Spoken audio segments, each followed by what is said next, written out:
Jungle. Audio Jungle.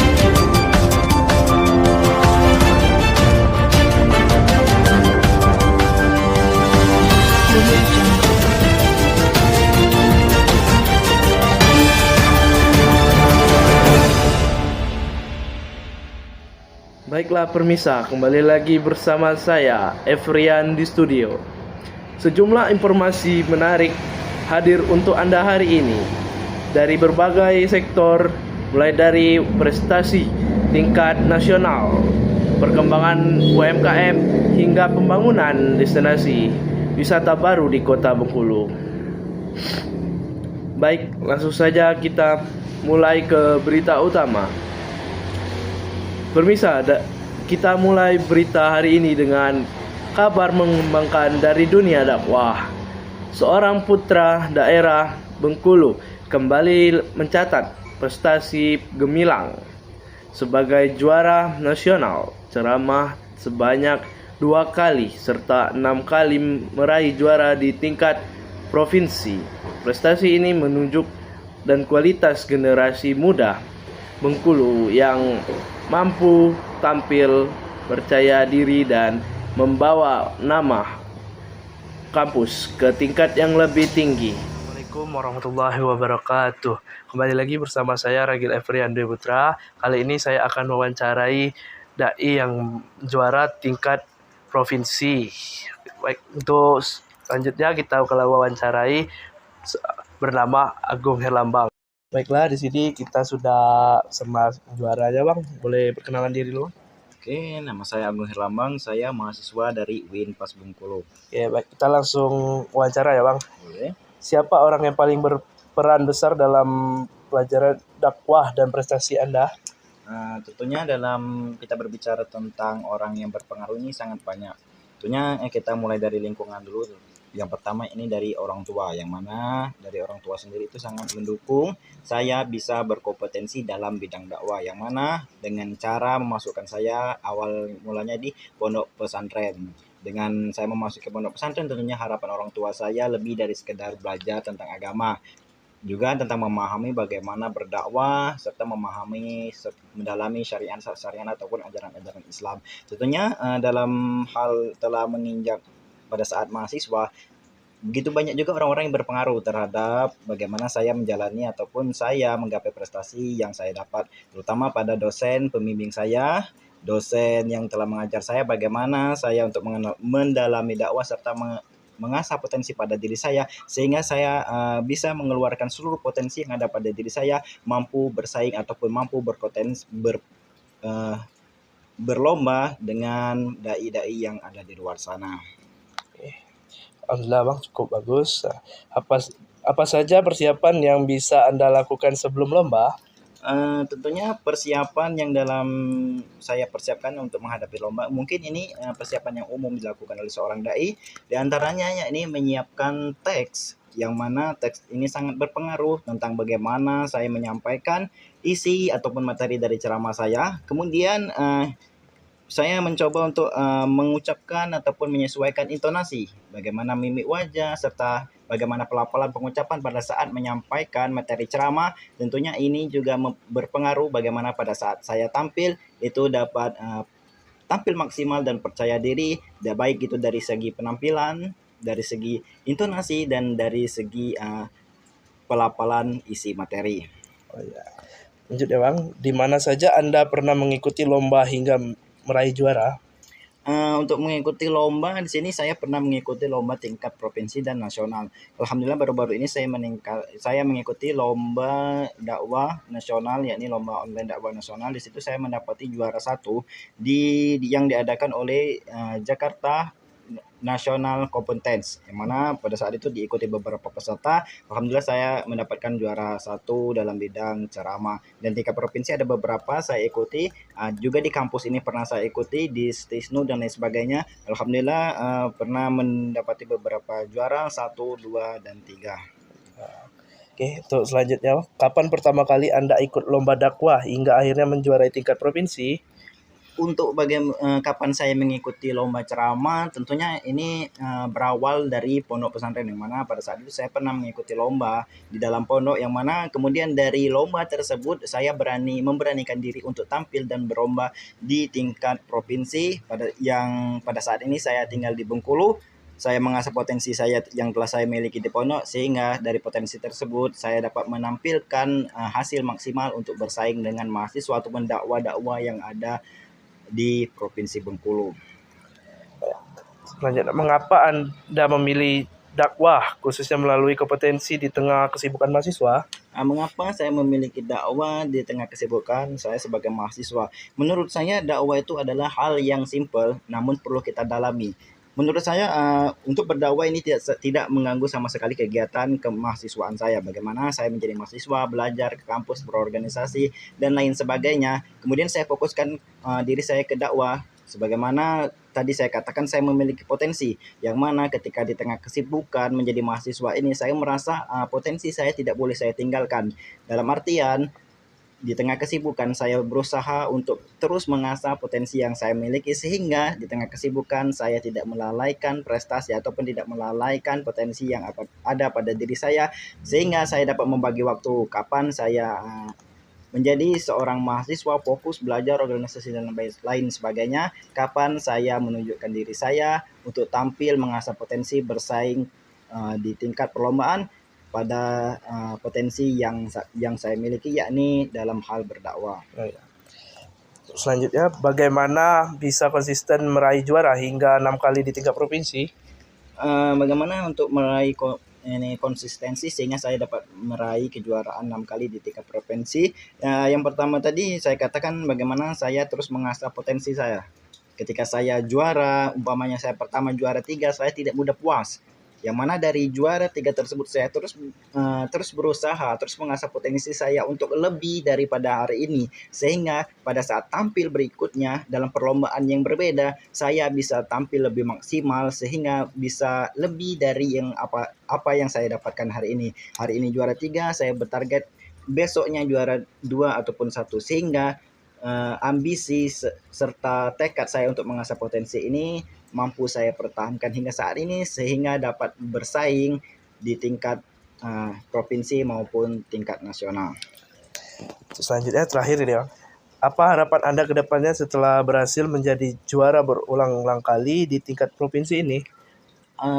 Tentunya harapan saya ke depannya, harapan pada diri sendiri supaya bisa menjaga konsistensi, supaya bisa mendapatkan lebih dari apa yang saya dapatkan hari ini, dan harapan ke depannya untuk orang-orang sekitar saya ataupun teman-teman yang di luar sana untuk sama-sama bisa mengasah potensi pada dirinya, karena pada hakikatnya setiap orang itu berprestasi, setiap orang itu berpotensi.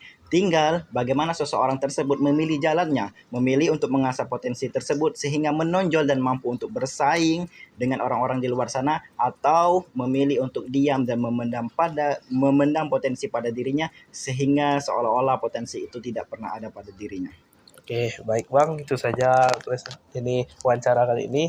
Sebelumnya saya terima kasih kepada Bang untuk meluangkan waktunya, Bang. Baiklah, pemirsa, itu tadi ini wawancara kita bersama Abang Agung Herlambang. Baik pemirsa, kita lanjut dengan berita kedua. Di sektor UMKM, pelaku usaha bunga hias yang di Bengkulu terus berkembang dengan kreativitas yang semakin diminati masyarakat. Usaha ini menjadi salah satu pergerak ekonomi lokal. Baiklah, terima kasih rekan saya Eprian di studio. Saat ini saya sedang berada di rumah perumahan Band A2 Sukarami, Kota Bengkulu. Tepatnya di rumah penjual bunga hias. Baiklah, kita langsung wawancara dengan pemiliknya. Baiklah, saya di sini akan mewawancari pengrajin bunga. Sebelumnya, Assalamualaikum Bu, dengan Ibu siapa? Waalaikumsalam, saya bersama Ibu Hermiati, salah satu pengrajin bunga atau handmade. Baiklah, sejak kapan usaha ini berdiri Bu? Kalau berdiri sudah lama. Mengapa memilih usaha bunga hias nih Bu? Karena mudah dibuat dan mudah dipasarkan, bahan-bahannya juga mudah didapat. Bagaimana cara menarik pembelinya? Melalui WA, melalui mulut ke mulut, Itu aja. Bunga apa saja yang paling laku? Kita ini di sini produk unggulan kita adalah kawat bulu. Jadi semua bentuk bunga kawat bulu sekarang untuk saat ini sangat diminati warga. Apa harapan kedepannya untuk usaha ini? Untuk harapan kami ke depannya, kami akan membuat tempat menjual bunga. Oke, baiklah. Itu tadi kita wawancara singkat dengan perajin. Baiklah, sini saya akan mewawancarai konsumen rumah Dilan. Baiklah Bu, assalamualaikum Bu, dengan siapa? Waalaikumsalam, dengan Ibu Dewi Oke, baik Bu. Dari mana Ibu tahu tempat penjual bunga ini? dari sosmed. Ya. Menurut Ibu, bagaimana harga bunga di sini? Sangat terjangkau dan sesuai kantong, Apakah Ibu akan membeli bunga lagi di sini? pasti. Dan saya pun akan mempromosikan kepada teman-teman yang lain supaya beli bunga di sini. Bunganya sangat cantik dan sesuai kantong yang jelas. Apa harapan Ibu untuk usaha bunga ini ke depan? Harapannya supaya rumah Dilan ini kedepannya akan semakin berkembang, maju, tidak sebatas ini saja. Baiklah pemirsa, melanjutkan dari dunia pariwisata.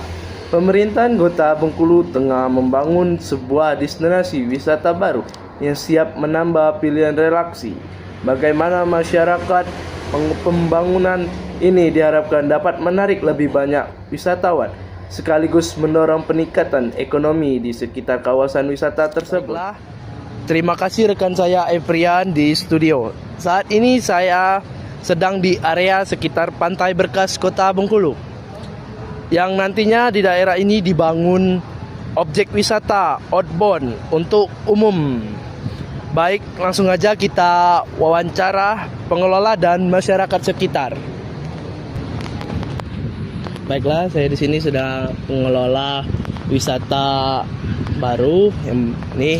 Baiklah, langsung saja sebelumnya izin Pak, ini saya wawancara. Boleh tahu dengan Bapak siapa? Nama saya Hadi Suryanto. Bapak Hadi Suryanto. Baiklah, di sini langsung aja ya, Pak. Wisata apa yang segera hadir di pantai ini, Pak?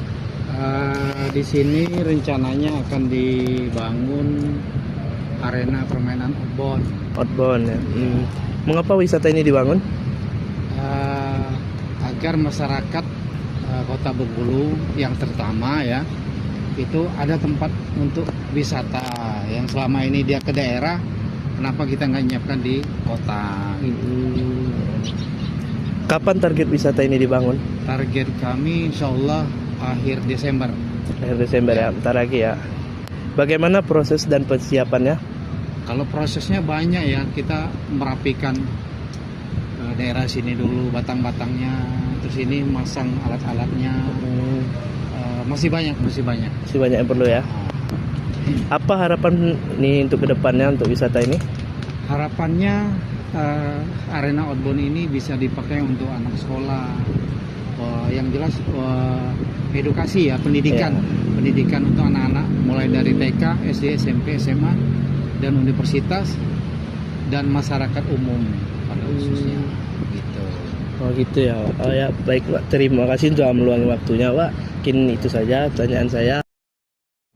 Baiklah, saya di sini dengan masyarakat di sekitaran outbound ini.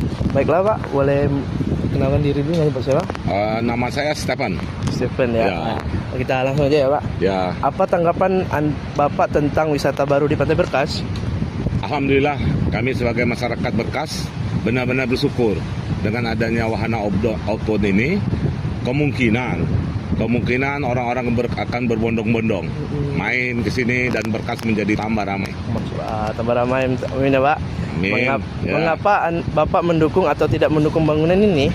Ini kami sangat mendukung karena ini merupakan kegiatan yang positif dan imbasnya ada kepada masyarakat. Imbasnya banyak untuk masyarakat. Masyarakat bisa berjualan nanti di sekitar outbound ini. Pengunjung dari luar daerah akan lebih mengenal lagi Pantai Berkas ini. dengan datangnya pengunjung dari luar-luar daerah nanti, sehingga ekonomi kami masyarakat di sini akan semakin meningkat. Allah. Siapa yang paling diuntungkan dengan wisata baru? Dengan adanya wisata ini ya semua diuntungkan, masyarakat diuntungkan, pengelolanya juga diuntungkan. Tapi bagi masyarakat di sini tempat jogging tracknya akan semakin ramai. Oh iya. Sekarang aja dengan terbukanya lokasi ini sudah banyak orang-orang ikut di menggunakan jogging track itu sudah mulai banyak sekarang. Di pinggir pantai itu orang sudah nonton, udah lihat sunlight itu sudah banyak, duduk-duduk nongkrong di pinggir pemecah gelombang itu udah ramai. Sekarang aja udah mulai kan, udah kita lihat sendiri. Bagaimana Anda menilai kesiapan pantai ini, Pak? Ya, kami sebagai masyarakat mendukung di bagaimana keamanan lokasi, kebersihan lokasi. Kami akan mendukung dengan pengelola untuk membantu mereka supaya lokasi ini aman, kemudian bersih, sehingga pengunjung yang masuk ke sini menjadi tenang. Terus terakhir nih Pak, Ya. apa harapan Bapak terhadap fasilitas dan kenyamanan nantinya? Nah, jadi saya bersama pemerintah, saya mengajak pemerintah daerah, mari kita teruskan, mari kita tingkatkan terus wahana wisata ini sehingga bisa maju seperti di provinsi-provinsi lain. Ya itu saja Pak pertanyaannya. Terima kasih sudah meluangi waktunya Pak. Ya. Baiklah Pak, permisi ini saya mau wawancara Pak. Permisi Pak, dengan Bapak siapa? Pak Gun. Pak Gun ya. Ya. Ini saya wawancara Pak izin ya.